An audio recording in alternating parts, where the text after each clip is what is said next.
सिय जान नहारी मणि मुंदरी मन मुदित उतारी। मुंदरिया को उतार के देने लगी तो केवट बोले अरे प्रभु क्या कर रहे हो, तुम आए हम घाट उतारे और हम जाएंगे घाट तुम्हारे। आज आप मेरे घाट पे आए हैं तो मैंने आपको गंगा से पार कर दिया, कल हम जब आपके घाट पे जाएं तो आप मुझे भवसागर से पार कर देना। हम तो आप और हम एक ही जात के, हम के बटोर तुम के बट।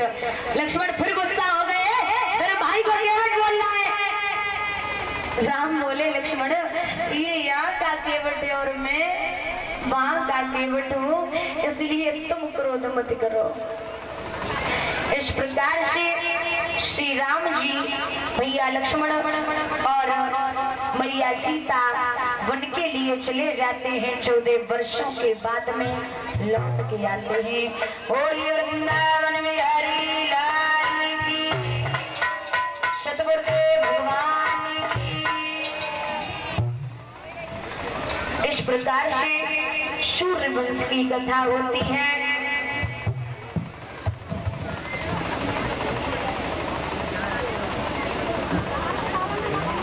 और ये हमारे परम श्रद्धेय भैया सूर्य प्रकाश यादव अध्यापक महिला स्वेटा से 200 रुपए से सम्मानित कर रहे हैं हमें और 100 रुपए से समस्त स्टाफ को सम्मानित कर रहे हैं।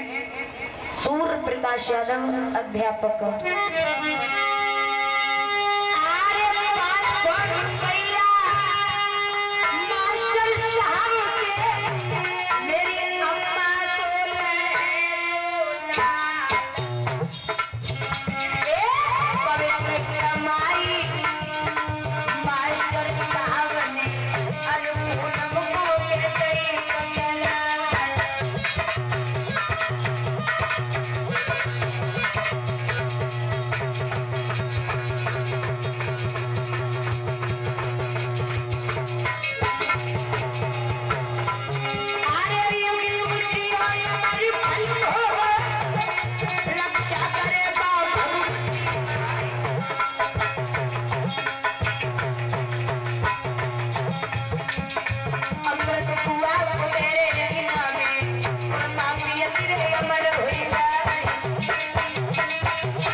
सम्मानित वो 501 रुपए दान में दे रहे हैं। एक बोरी चीनी श्री उमेश चंद्र और टिल्लू यादव पृथ्वीपुर मक्खनपुर फिरोजाबाद से आए हुए और 101 रुपए से मुझे सम्मानित कर रहे। भगवान से कामना करती हूँ कन्हैया सुख और संपत्ति प्रदान करें, किसी भी बात की कमी न हो।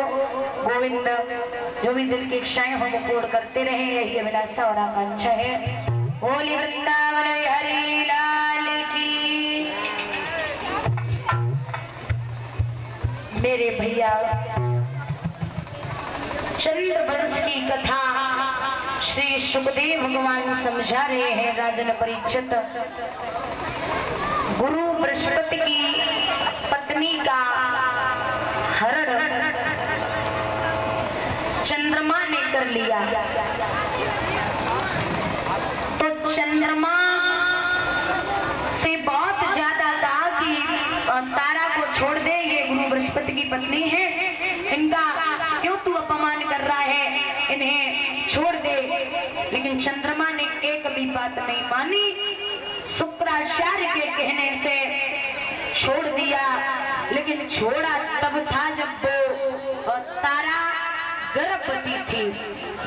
गर्भवती तारा को गुरु बृहस्पति जी ने कहा कि मैं इसे नहीं रख सकता और मैं इसे मार भी नहीं सकता, क्योंकि पुत्र की जरूरत मुझे भी है, मैं इसे नहीं मारूंगा।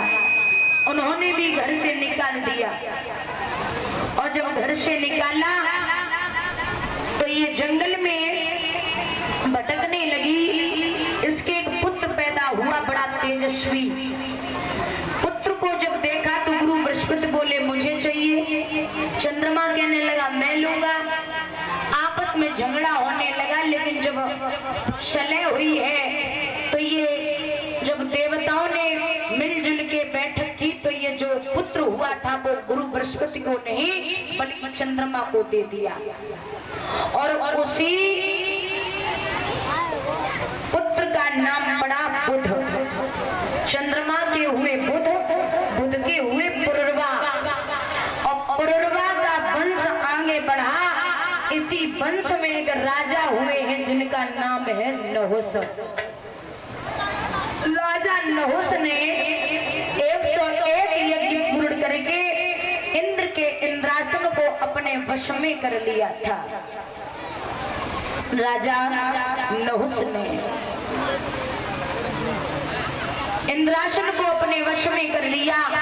एक बार राजा नहुस आ रहे थे तो छत पर खड़ी इंद्राणी ने राजा नहुस को देखो, और जो राजा नहुस को देखो सो अरविंद, इंद्राणी राजा नहुस को देख के मुस्कुराने लगी। बस तो जाके ले मुस्कुराई के जे हमें देख रहे, लेकिन राजा कुछ और ही समझ बैठो।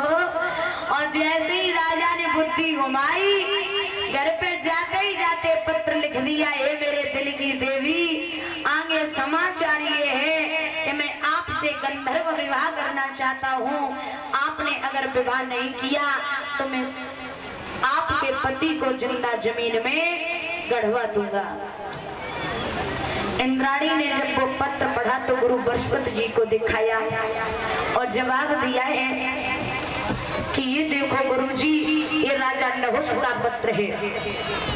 गुरु बृहस्पति जी बोले चिंता मत कर बेटी, तू भी इस पत्र में लिख दे कि हे राजा नहुस, अगर आप हमसे विवाह करना चाहते हैं तो आप ऐसा करिए, ब्राह्मणों से पालकी बनवाइए और संतों को उसमें लगा के आइए, उसमें बैठ के आप मेरे पास आए।